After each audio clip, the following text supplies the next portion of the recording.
ನಂತರ ಈ ಒಂದು ಶಾಲೆಯ ಶಿಕ್ಷಕರಾದಂಥ ಆಚಾರ್ಯವರಿಗೆ ಮತ್ತೆ ಈ ಒಂದು LKG UKG ಶಿಕ್ಷಕರಾಗಿರ್ತಕ್ಕಂಥ ಮಮತಾ ಮತ್ತು ಆಚಾರ್ಯವರು ಈ ಒಂದು ಕಾರ್ಯಕ್ರಮಕ್ಕೆ ಬಂದಿದ್ದಾರೆ. ಅವರು ಸಹ ಸ್ವಾಗತವನ್ನು ಕೋರ್ತಾ ಇದ್ದೀನಿ. ನಂತರ ಈ ಒಂದು ನಿಮಗೆ ಪ್ರತಿದಿನವೂ ಸಹ ಅಡುಗೆನ ತಯಾರು ಮಾಡ್ತಕ್ಕಂಥ ಅಡುಗೆಯವರು ಸಹ ಮತ್ತೆ LKG UKG ಆಗಿರ್ತಕ್ಕಂಥ ಮಾತನ್ನು ಸಹ ನಾನು ಸ್ವಾಗತವನ್ನು ಕೋರ್ತಾ ಈ ಸ್ವಾಗತ ಭಾಷಣವನ್ನು ಮುಕ್ತಾಯ ಮಾಡ್ತಾ ಇದ್ದೀನಿ. ಜೈ ಹಿಂದ್, ಜೈ ಕರ್ನಾಟಕ ಮಾತೆ. ಈಗ ಪ್ರಾರ್ಥನೆ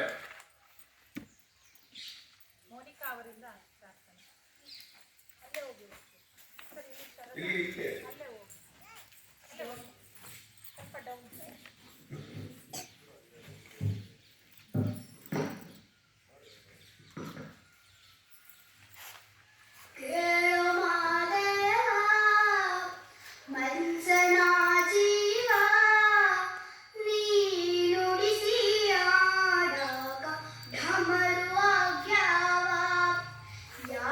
ಶಿವಲಿಂಗ ನಡೆಸುತ್ತಿ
ಎಲ್ಕೆಜಿ ಮಕ್ಕಳಿಂದ ಗೌರಿ ನಂದನ ಗಜಾನನ, ಜೀವನ್ ವರುಣ್, ವರುಣ್ ಕುಮಾರ್,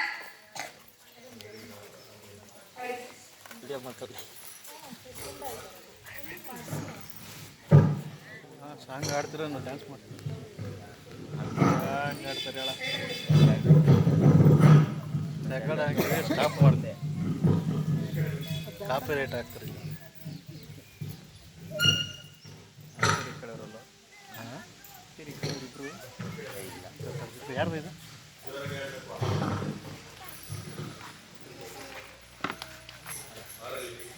ಹಾಂ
69ನೇ ವರ್ಷದ ಸ್ವಾತಂತ್ರ್ಯ ದಿನಾಚರಣೆಯ ಶುಭಾಶಯಗಳು. ಇಂದು ನಮ್ಮ ಶಾಲೆಯ ಆವರಣಕ್ಕೆ ಆಗಮಿಸಿರುವ ಸಮಸ್ತರಿಗೂ ನಾನು ಮತ್ತೊಮ್ಮೆ ಸುಸ್ವಾಗತವನ್ನು ಕೋರುತ್ತಾ ನಾನು ಸ್ವತಂತ್ರ ದಿನಾಚರಣೆ ಬಗ್ಗೆ ಒಂದು ಪುಟ್ಟ ಮಾತನ್ನ ಹೇಳೋದಕ್ಕೆ ಇಷ್ಟಪಡ್ತೀನಿ. 1947 ಆಗಸ್ಟ್ 15ರಂದು ಅಂದ್ರೆ 14ರ ನಡುರಾತ್ರಿಯಲ್ಲಿ ನಮಗೆ ಸ್ವಾತಂತ್ರ್ಯವನ್ನ ಬಂತು. ಸ್ವತಂತ್ರ ಬಂದು ಬ್ರಿಟಿಷರ ಪರಾಧೀನದಿಂದ ನಾವು ಇವತ್ತು ಮುಕ್ತ ಆಗಿದ್ದೀವಿ, ಸ್ವತಂತ್ರವಾಗಿದ್ದೀವಿ. ಇದಕ್ಕಿಂತ ಮೊದಲು ಹೆಂಗಿತ್ತು ನಮ್ಮ ದೇಶ ಅಂದ್ರೆ 1600ರಲ್ಲಿ ಕೇವಲ ವ್ಯಾಪಾರದ ದೃಷ್ಟಿಯಿಂದ ಬ್ರಿಟಿಷರು, ಡಚ್ಚರು, ಪೋರ್ಚುಗೀಸರು, ಫ್ರೆಂಚರು ನಮ್ಮ ದೇಶಕ್ಕೆ ಬೇರೆ ವಿದೇಶಿಯವರು ಬಂದರು. ಬಂದ ನಂತರ ಇಲ್ಲಿ ವ್ಯಾಪಾರವನ್ನ ಈಸ್ಟ್ ಇಂಡಿಯಾ ಕಂಪನಿಗಳನ್ನ ತೆರೆದರು.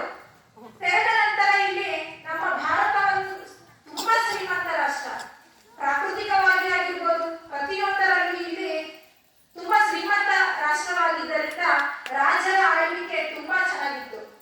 ಇಷ್ಟೆಲ್ಲ ನೋಡಿದಂತಹ ಆ ಬ್ರಿಟಿಷರಾಗಿರ್ಬೋದು, ಫ್ರೆಂಚರು ಈ ದೇಶದಲ್ಲೇ ತಮ್ಮ ನೆಲೆಯನ್ನ ಕೂರಲು ಅವರು ಇಲ್ಲೇ ಉಳಿಸಬೇಕು ಅಂತ ಹೇಳಿ ಅವರು ನಿರ್ಧಾರ ಮಾಡಿದ್ರು.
ಪ್ರತಿ ರಾಜ್ಯಕ್ಕೂ ರಾಜಧಾನಿ ಮಾಡಿ ಸಂವಿಧಾನವನ್ನು ರಚಿಸಿ ಅವಾಗಿದ್ದ ಚುನಾವಣೆಯನ್ನ ಮಾಡಿ ಇವತ್ತು ನಮ್ಮ ದೇಶವನ್ನು ತುಂಬಾ ಎತ್ತರದ ಸ್ಥಾನದಲ್ಲಿ ನಾವು ಇವತ್ತು ನೋಡ್ತಾ ಇದ್ದೀವಿ.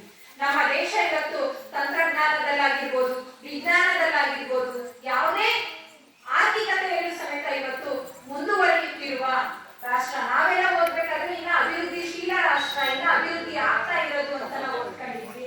ಆದ್ರೆ ಇವತ್ತು ಅಭಿವೃದ್ಧಿಯತ್ತ ಮುಂಚೂಣಿಯಲ್ಲಿದೆ. ಅದಕ್ಕೋಸ್ಕರ ನಾವೆಲ್ಲ ಖಂಡಿತ ಈ ದೇಶವನ್ನ ಇನ್ನ ಮುಂದೆ ಉತ್ತಮ ನಾಗರಿಕರಾಗಿ ನಾವು ಈ ದೇಶವನ್ನ ಮುಂದಿನ ದಿನಗಳಲ್ಲಿ ಇನ್ನ ಶ್ರೀಮಂತವಾಗಿ ನೋಡೋಣ ಅಂತ ಹೇಳ್ಬಿಟ್ಟು ನಾನು ಈ ಚಿಕ್ಕ ಭಾಷಣವನ್ನ ಮುಗಿಸ್ತಾ ಇದ್ದೀನಿ. ಧನ್ಯವಾದಗಳು. ಸ್ವತಂತ್ರ ಸಿಗುವ ಮುಂಚೆ ನಮ್ಮ ಮಹಾನ್ ನಾಯಕರು ಯಾವ ರೀತಿ ನಮಗೆ ಹೋರಾಟ ಮಾಡಿ ಸ್ವತಂತ್ರವನ್ನು ತಂದುಕೊಟ್ರು ಎನ್ನುವ ಬಗ್ಗೆ ತಿಳಿಸಿಕೊಟ್ಟಿದ್ದ ಆಶಾ ಮೇಡಮ್ ಅವರಿಗೆ ಧನ್ಯವಾದಗಳು. ಈಗ ನಾಳೆ